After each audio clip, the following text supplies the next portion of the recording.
Bienvenue dans le podcast Se traiter en première classe, où chaque épisode est une invitation à explorer le voyage le plus significatif de ta vie, celui vers la version de toi-même qui te rend humble et fier.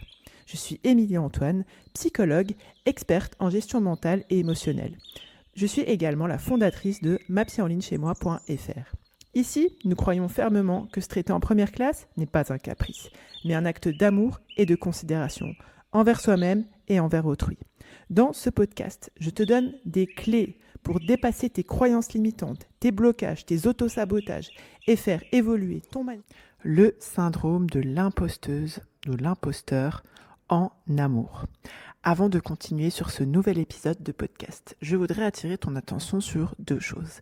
La première, c'est que tu peux te rendre sur mapsyenlignechaismoi.fr/guide pour avoir ton guide offert qui s'appelle le guide pour trouver sa moitié, pour choisir sa moitié. Perso, quand j'ai divorcé pour la première fois, c'était en 2013, j'étais totalement terrassée. Je pense que j'étais un peu l'ombre de moi-même, si je peux dire ça comme ça. Et en même temps, j'avais envie de me remarier, mais j'avais aussi des doutes sur ma capacité à choisir un homme. J'avais peur de me tromper, ou plutôt j'avais peur de me tromper encore, de me tromper à nouveau. Comme si le poids de la séparation pesait pesait en fait encore énormément sur mes épaules en fait. Cette relation, elle avait été complètement chaotique et ça m'avait mis des gros doutes sur ma capacité aussi à être une épouse. Je savais plus trop ce que je valais en tant que compagne et ça alimentait finalement, avec le recul, ce qu'on peut appeler un syndrome de l'imposteur, un syndrome de l'imposteuse. Bienvenue dans ce 51e épisode du podcast Se traiter en première classe. Dans cet épisode, on va analyser ce qui peut pousser une femme à penser qu'elle n'a rien à offrir ou qu'elle n'a plus rien à offrir à un homme. Et surtout, on va parler des conséquences négatives que ça peut avoir dans ta recherche en fait de ta moitié, dans la recherche de ton compagnon de vie, si je peux dire ça comme ça, de ton mari, et surtout comment tu peux faire pour éviter ça. Lors du dernier challenge que j'ai organisé en mai dernier, 2023, donc le challenge offert qui s'appelait le 5 jours pour apprendre à se traiter en première classe, il y a une participante qui nous a confié en commentaire un message, un commentaire qui nous a retourné. Elle disait « Je me déteste et me dévalorise. Je procrastine beaucoup et je ne termine rien. » Et là, déjà, cette première partie, elle est hyper violente. Dire « je me déteste », c'est hyper violent. Et la suite. Je souhaiterais rencontrer quelqu'un, mais du coup, je pense ne pas pouvoir lui apporter grand-chose et être assez bien. Quand on a passé une période difficile, c'est pas rare, on va pas se mentir, d'avoir vraiment l'estime de soi qui est sérieusement amochée.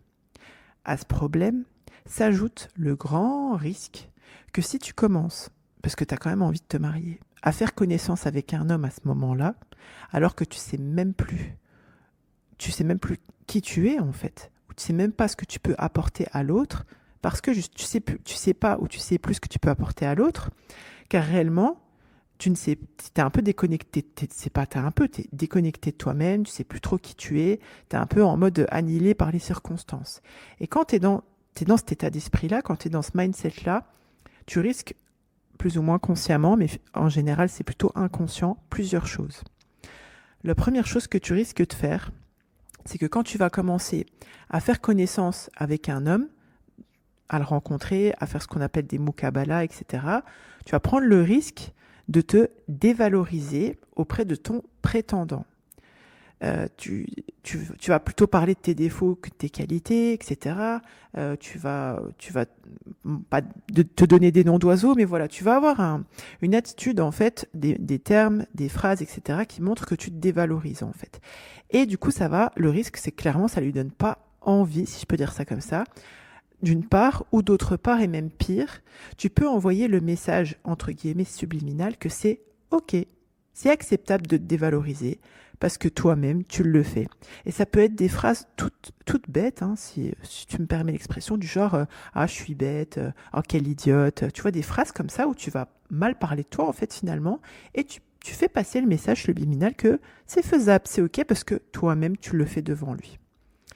Et du coup, soit tu vas tomber face à un homme, ça donne pas envie parce que c'est pas le genre de femme qu'il cherche, parce qu'il cherche une femme lui, il est bien dans sa tête et il est pas en mode syndrome du sauveur, donc il cherche aussi une femme qui est bien dans sa tête. Donc, tu risques de repousser ce profil-là. Et si au contraire, tu tombes face à quelqu'un qui est dans le rabaissement, etc. et tout, lui, il va se dire super, super, je fonce, quoi. Elle va se laisser faire, entre guillemets. L'autre risque que tu prends, c'est que tu peux, par exemple, au-delà de parler de toi, tu peux donner, en fait, à voir que tu considères que ta situation, donc là, on parle pas de ta personne, mais plutôt de ta situation, tu la vois comme un fardeau. Par exemple, tu es âgé, grosse guillemets, on va dire, peut-être tu as passé les 25 ans, je sais pas c'est quoi la date de péremption officielle en 2023, quand je dis péremption, tu as compris, c'est un peu sarcastique. Mais voilà, tu te dis plus ou moins consciemment que ton âge, le fait que tu aies des enfants qui vivent avec toi, ton type de cheveux, ta couleur, ton origine, toi, tu considères au fond de toi que ce sont des fardeaux. Et du coup, encore une fois, quand tu vas en parler, quand tu vas amener les choses, tu vas être plus en mode, par exemple, si tu as des enfants, tu vas être plus en mode, toi, dans ta tête, tu dis, il faut qu'ils m'acceptent alors que j'ai des enfants. Et du coup, tu vas être dans cette dynamique par rapport à lui, où voilà, tu es en mode, tu marches sur des œufs, etc. Ça, on va en parler dans le workshop. Comment tu dois travailler sur ton mindset pour pouvoir dépasser ça et présenter les choses de manière totalement différemment, de sorte à ce que que toi, tu arrives avec tes enfants, par exemple, tu puisses être en capacité de reconnaître un bonhomme, un homme mature et responsable qui va avoir à cœur et qui va comprendre que ça va être une plus-value dans sa vie de t'avoir non seulement toi, mais tes enfants. Ça, on va bosser ça pendant le workshop. Donc, si tu veux travailler là-dessus, mapsyenlignchez-moi.fr/workshop. L'autre risque que tu prends, c'est que, et c'est très lié à ce dont je discutais avant, mais de manière générale, si tu es en mode syndrome de l'imposteuse, que tu ne t'accordes pas de valeur, tu ne sais plus qui tu es déconnecté de toi, tu prends le risque d'accepter des choses inacceptables. Parce que justement, tu n'es pas connecté à tes attentes, tu ne les connais même pas en fait. Tu prends le risque d'accepter des choses inacceptables parce que finalement, tu n'es pas dans une ambition, en cohérence avec tes valeurs et tes principes, tu es dans la peur. Tu as peur qu'ils se rendent compte que tu n'es pas terrible, que tu n'as pas grand-chose à offrir. Et du coup, tu te dis, ouais, je vais dire oui à tout, en fait. Et ça, pareil, c'est vraiment la porte ouverte. Enfin, tu imagines bien à accepter des choses qui ne sont pas en cohérence avec tes valeurs, tes principes, tes ambitions. Tu te retrouves à faire des trucs de ouf que tu n'avais vraiment pas envie de faire. Et là, tu t'en veux encore plus. Et ça vient encore plus alimenter ce coup de tibia, si je peux dire ça, ce coup au tibia de ta foi et ton estime perso. Et ce qui se passe aussi quand tu es en mode tu sais plus qui tu es, tu sais pas ce que tu peux apporter, tu es déconnecté de toi, tu es en mode annihilé, etc. C'est que tu vas pas t'autoriser, encore une fois, c'est très connecté à être exigeante. C'est même un mot, on t'a peut-être même répété plusieurs fois, tu es trop exigeante. Tu n'as même pas le droit d'avoir des critères en fait. Mais toi du coup tu es rentré là-dedans, ça t'a validé cette croyance. Tu t'autorises même pas à être exigeante. Autrement dit, tu t'autorises pas à avoir une vision. Tu sais, je parle pas d'un idéal, parce qu'un idéal entre guillemets c'est atteignable, c'est inatteignable. Mais une vision, des attentes en fait, comment dire, des exigences, mais en mode normal en fait, pas en mode je veux une dot à 300 000 euros, tant bien même enfin t'as compris quoi. Voilà, c'est des choses mesurées, voilà. Et du coup, à quoi tu t'exposes quand c'est comme ça ? À la déception. Parce que si tu t'autorises pas à avoir des critères et à faire en sorte que tu te lances dans le mariage avec un homme qui remplit un tant soit peu tes critères, tu vas te confronter à de la déception quand tu vas être marié avec lui, où tu vas te rendre compte que vous n'êtes pas compatible, que finalement c'est pas un homme qui est fait pour toi, donc du coup tu vas pas être épanoui du tout dans ton couple et tu vas te retrouver frustré. Et une autre conséquence aussi qui peut découler du fait que tu as le syndrome de l'imposteuse. Je sais pas pourquoi ça fait bizarre quand on dit imposteuse. J'ai envie de dire imposteur avec un E, mais j'ai regardé sur Google et ça se dit pas en fait. Genre, allez, j'ai envie de dire imposteur, je vais refaire la langue française. Je vais continuer de dire imposteur avec un E. Et ce qui peut se produire quand tu es aussi dans le syndrome de l'imposteur, c'est que en fait, tu n'essayes même pas de faire des rencontres. Parce que si tu te dis que tu n'as rien à offrir, il est possible que tu pousses la cohérence avec cette croyance limitante jusqu'à ne même pas essayer de faire des rencontres, d'accord? Ou alors, parce que tu as grave envie de te marier, quand même, tu as envie de répondre un peu à tes besoins, tu vois, à construire, à avancer un peu dans ta vie, tu vas complètement auto-saboter ce qu'on appelle dans la communauté musulmane, par exemple, tes muqabala. Alors, c'est un concept, même si tu n'es pas musulmane, qui est très intéressant. Ça décrit en fait les rencontres que tu as avec ton prétendant, la période prémaritale, où tu fais connaissance en fait avec ton prétendant, normalement de manière avisée, avec tout un process, etc. Et du coup, dans le workshop du mindset pour trouver sa moitié, on va justement parler de cette période prémaritale, de ce qui est utile, intéressant et capital, de ce sur quoi se concentrer en fait pour justement t'assurer que tu tombes sur quelqu'un qui est compatible avec toi, d'accord? Donc, pour revenir à la muqabala, donc à la période de rencontre, si je te dis ça autrement, c'est moins poétique que de dire muqabala. Si tu arrives non préparé en fait à tes rencontres comme ça avec ton prétendant, non préparé, c'est-à-dire non seulement psychologiquement, émotionnellement, ça c'est des points qu'on va étudier pendant le workshop, comment tu te prépares dans ton état d'esprit, dans ta psychologie, dans ton intellect même. Je vais te donner à manger au niveau intellectuel pendant le workshop pour que tu puisses aussi augmenter ta confiance et ta sérénité quand tu es dans cette période-là. Et donc, tu as le psychologique, l'intellectuel, l'émotionnel, mais physiquement, ça va se voir en fait. Tu vas avoir une attitude qui va pas être engageante, si je peux dire ça comme ça. Peut-être tu vas arriver avec des vêtements, j'exagère, hein, je veux dire délabrés, tu vois, mais il s'agit pas d'arriver en mode michto, mini-jupe et tout. Je pense que c'est pas le message qu'il faut envoyer quand tu cherches un mari. Donc, mais même si tu arrives en mode pudique, modeste, etc., mais tes vêtements ne sont pas repassés, je sais pas, tu vois, ou voilà, c'est pas classe en fait, parce que tu peux être pudique, modeste et classe, mais c'est pas classe, ou tu arrives en retard. Bref, tu vas arriver en mode auto-sabotage en fait. Du coup, quand tu t'auto-sabotes comme ça, ou que tu n'arrives pas avec une attitude optimisée, charmante, attention, vous voyez, je dis pas complaisante, hein, mais voilà, où tu as l'air d'une femme avec un grand F, ben tu risques pas d'attirer un homme avec un grand H en fait, si je peux dire ça comme ça, parce que un homme qui est stable psychologiquement, équilibré dans ses émotions, dans sa psychologie et tout, il va se tourner vers une femme qui a ce profil-là aussi, d'accord? Et enfin, ce qui peut se produire aussi quand tu es dans le syndrome de l'imposteur avec un E, c'est qu'il est fort probable que tu ne déclares pas, si je peux dire ça comme ça, que tu cherches à te marier, à trouver un mari, un compagnon, etc. Parce que clairement, quand tu demandes à tes copines qui ont des maris, etc., de demander où à leur mari s'ils ont des copains, etc., ça peut être des causes en fait, pour qu'on te réfère à un homme. Moi, mon mari actuel, comment je l'ai connu, je pouvais, à chaque fois que je rencontrais une sœur, une copine, etc., une connaissance et tout, elle me disait t'es mariée et tout. Je disais non, mais je cherche un mari.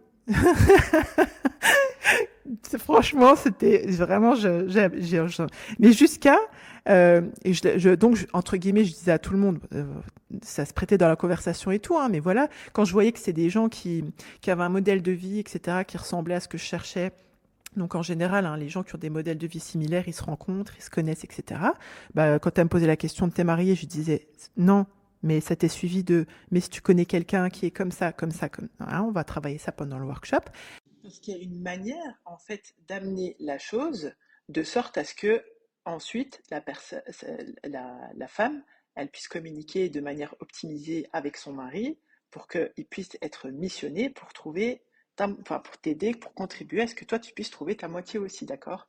Mais du coup, quand tu es dans le syndrome de l'imposteur, tu déclares pas que tu cherches à te marier, t'as honte en fait, t'as honte, t'es gêné, pour plein de raisons pareilles qu'on va expliquer. Tu es prête à donner un tournant à ta vie et à embrasser pleinement l'idée de te traiter en première classe, je t'invite à rejoindre ma Psycampus. C'est le pas décisif vers une version de toi-même plus sereine, plus confiante, plus épanouie.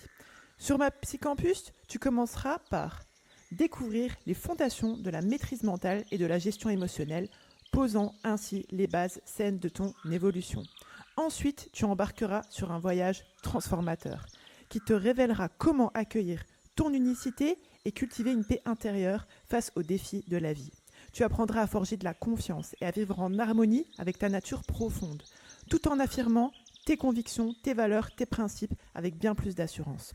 Tu recevras les clés pour prendre des décisions judicieuses et structurer ta vie de façon à ce qu'elle reflète fidèlement tes aspirations, tes valeurs et tes principes. Tu seras guidé vers la maîtrise de ta sérénité intérieure et l'expression de ta grâce naturelle. Je te fournirai, étape par étape, une méthode pour devenir une femme non seulement capable d'agir conformément à ses ambitions, mais aussi de célébrer son épanouissement personnel, professionnel et spirituel. Avec ma méthode alliant la profondeur de la psychologie à un coaching de déclic garanti sans blabla, New Age sectaire ésotérique, tu passeras de la théorie à la pratique, te dotant des outils nécessaires pour une évolution tangible. Et c'est sans risque. Si après avoir activement participé et suivi tous les modules, les rendez-vous individuels, les rendez-vous groupés, de coaching, de cercle, en live ou en replay, et planter les graines des exercices proposés, tu ne constates aucune amélioration, nous nous engageons à te rembourser intégralement. Le seul risque que tu prends en nous rejoignant sur ma Psycampus, c'est de te transformer en une version plus épanouie, plus confiante, plus sereine de celle que tu es.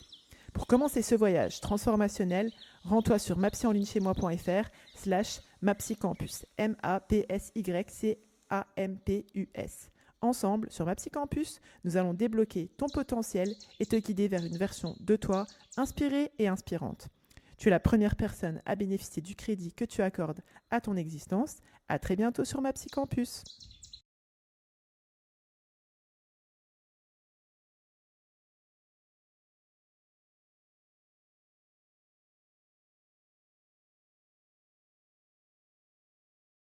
Tu ne crées pas d'opportunité pour qu'on puisse te référer à un homme, pour qu'on puisse te référer à un mari. Et du coup, tu l'as bien compris, comment tu vas éviter ces conséquences négatives-là, il faut que tu travailles absolument sur toi.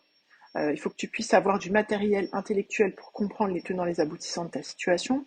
Il faut que tu puisses grandir dans la gestion de ton intelligence émotionnelle pour que tu puisses aussi gérer tes peurs et plutôt te tourner vers tes ambitions. Ce sont des choses qu'on va aborder pendant le workshop, mapsyenlignechez-moi.fr/workshop.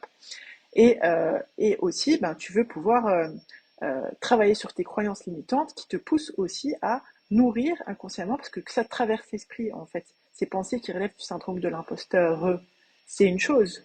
Que tu poses tes actions en fonction de ça, c'en est une autre.